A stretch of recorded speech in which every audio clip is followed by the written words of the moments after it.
3 routine எப்பயுமே ஞாபகத்தில் வச்சுக்கோங்க. ஒரு 3 டிப்ஸ்ன்னு கூட வச்சுக்கோங்க. இதை கரெக்டாக நீங்கள் ஞாபகத்தில் வச்சுக்கணும்.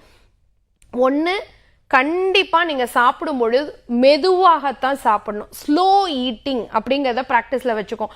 கட கட கடன் 5 நிமிஷத்துல சாப்பிட்டு வந்துடுறேன் அப்படிங்கிறது நீங்க பெருமையா நம்ம நினைக்கிறோம். ஆனா அது சாப்பிட்றதுல பிரயோஜனமே இல்லை அப்படிங்கிறத நீங்க புரிஞ்சுக்கணும். அதனால நல்லா மென்னு மெதுவா ஸ்லோவா சாப்பிடுறது ஃபர்ஸ்ட் பாயிண்ட். அடுத்து 2வது பாயிண்ட், டைமுக்கு சாப்பிடணும்.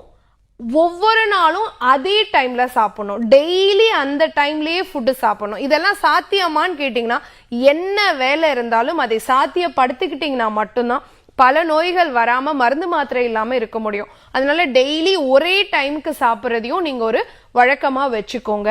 அதே மாதிரி சாப்பிடக்கூடிய குவான்டிட்டி அப்படிங்கிறதுமே பாத்தீங்கன்னா, நீங்க என்ன மாதிரி சாப்பிட்றீங்களோ அதை சத்தான உணவா மாத்தி அமைச்சுக்கோங்க.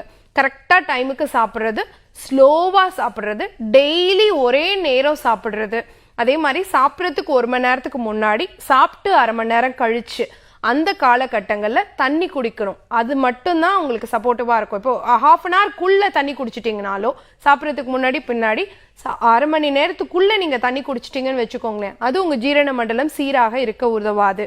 அப்போ நேரத்துக்கு சாப்பிட்றது அப்படிங்கிறது எவ்வளோ இம்பார்ட்டன்ட்.